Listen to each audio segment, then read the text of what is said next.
আসি অনেক কথাই বলতে ইচ্ছা করে, বিশেষত যখন বালিকা উচ্চ বিদ্যালয় বা বালিকাদের কাছে যখন আসি তখন মনে হয় একজন নারী হিসেবে আপনাদেরকে আমি কিছু মেসেজ দিই, কিছু নির্দেশনা দিই যেগুলো আপনাদের জীবনে কাজে লাগতে পারে।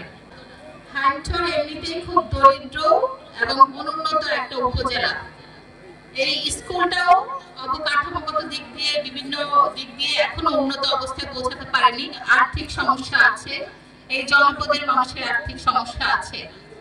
আপনাদের কাছে আমার প্রথম নির্দেশনা এবং প্রথম অনুরোধ থাকবে, এই যে আপনাদের সামনে একটা বড় চ্যালেঞ্জটা হচ্ছে যে আর্থিক সমস্যা।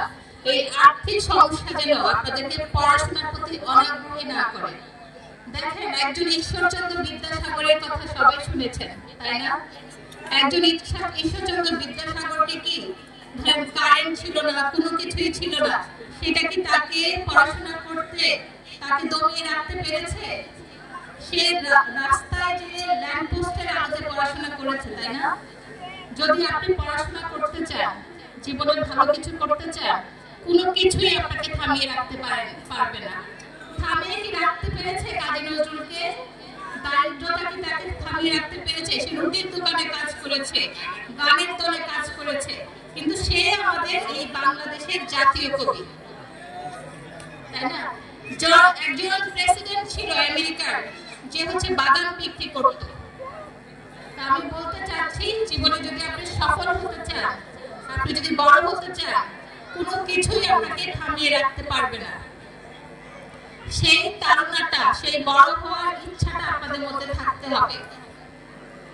এই জন্য আপনাদের কি করতে হবে? এই যে আপনাদের জীবনের শ্রেষ্ঠ সময়, এই সময়টাকে আপনাদের কাজে লাগাতে হবে, পড়াশোনা করতে হবে। হাইমচরের একটা বড় সমস্যা হচ্ছে বাল্য বিবাহ। ঠিক আছে, বাল্য বিবাহের এখানে অনেক অভিভাবক আছে। আমি শুধু আপনাদেরকে দুটো কথা বলি। আমাদের যে জরায়ুমুখ ক্যান্সার হয়, জরায়ুমুখ ক্যান্সারের একটা প্রধান কারণ হচ্ছে বাল্য বিবাহ। এবং বাচ্চা জন্ম দিতে যে মাতৃমৃত্যু হয়, মাতৃমৃত্যুর প্রধান কারণ হচ্ছে বাল্য বিবাহ। আপনার মেয়েদেরকে এই ক্লাস 10-এ, ক্লাস 7-এ, ক্লাস 8-এ মেয়েদেরকে আপনারা বিয়ে দিবেন না। তাদেরকে পড়াশোনা করতে দিন, তাদেরকে বড় হতে দিন। দেখেন, এই দেশের প্রায় অর্ধেক জনসংখ্যা হচ্ছে নারী।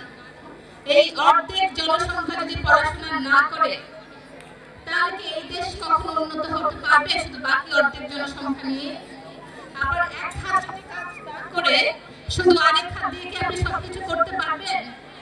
তাহলে আমাদের দুটি হাতেই লাগবে, তাই না? যেভাবে পুরুষদের পড়াশোনা করতে হবে, সেভাবে নারীদের পড়াশোনা করতে হবে।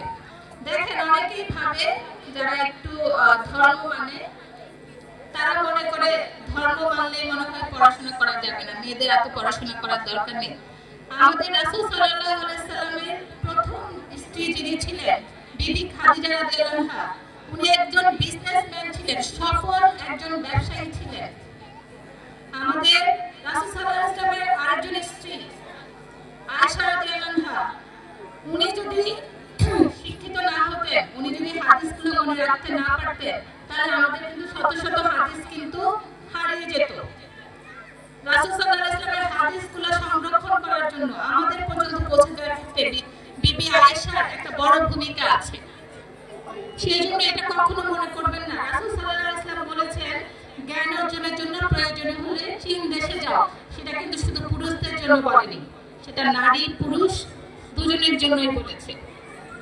সেজন্য আমি বলবো, আমি জানি না আজকে একজন নারী উপজেলা নির্বাহী অফিসারকে আপনাদের মাঝখানে দেখে আপনারা উৎসাহিত হয়েছেন কিনা, কিন্তু আমি চাই আপনারা উৎসাহিত হন। আপনারা স্বপ্ন দেখেন, একদিন আমার চেয়ারে এসে বসার জন্য। আপনারা স্বপ্ন দেখেন একদিন ডাক্তার হওয়ার জন্য, ইঞ্জিনিয়ার হওয়ার জন্য, প্রধানমন্ত্রী হওয়ার জন্য। আপনাদের স্বপ্নের সীমারেখাটা অনেক বড় করেন এবং সেই উদ্দেশ্যে আপনারা পড়াশোনা করেন। আপনাদের বাবা মায়ের কথা শুনবেন, আপনাদের টিচারদের কথা শুনবেন, তাহলে আপনারা সফল হবেন। আর আপনাদের যে এক্সট্রা কারিকুলাম যেগুলো আছে, নাচ গান, সেগুলো করবেন।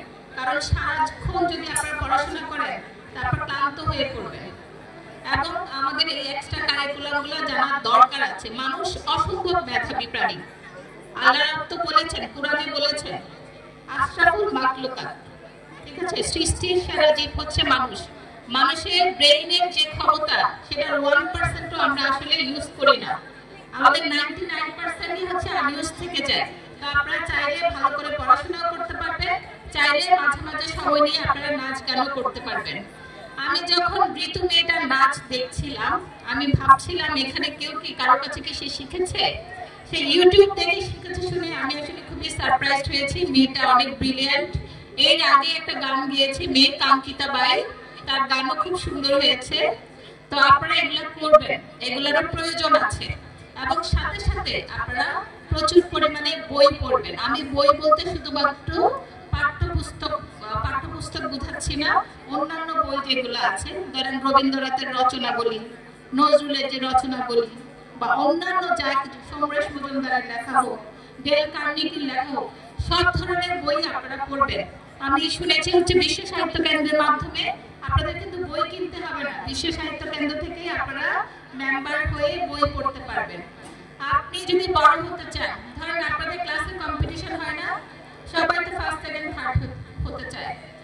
যে ফার্স্ট হতে চায় আর যে সেকেন্ড হতে চায় জীবনের দৌড়ে, অনেক দৌড় না, লম্বা রেস। আপনাদের এসএসসি আছে, এইচএসসি আছে, তারপর আপনাদের ভর্তি পরীক্ষা আছে। ভর্তি পরীক্ষায় তো ডিসাইড করা হয় কে মেডিকেলে যাবে, কে কুয়েটে যাবে, বা কে ঢাকা ইউনিভার্সিটিতে যাবে। সেই লম্বা রেসে যদি আপনি প্রথম হতে চান তাহলে বই পড়েন, বই পড়ার প্র্যাকটিসটা করেন। যে যত বেশি বই পড়তে পারবেন সে তার সহপাঠীদের থেকে অনেক বেশি এগিয়ে যাবে, ঠিক আছে? তো আপনারা যারা অভিভাবক আছেন, প্লিজ আপনাদের মেয়েদেরকে পড়তে দিন, তাদেরকে বড় হতে দিন, তাদেরকে সফল হতে দিন। যেন এই যে মাইক্রোফোনটা আমি হাত ধরে আছি, একদিন যেন এই মাইক্রোফোনটা আপনার মেয়ের হাতে থাকে, তাকে সেই সুযোগটা করে দিন। এবং আপনারা মনোযোগ দিয়ে ভালো করে পড়াশোনা করুন। আপনাদের সফলতা কামনা করছি, এই স্কুল এন্ড কলেজের সফলতা কামনা করছি।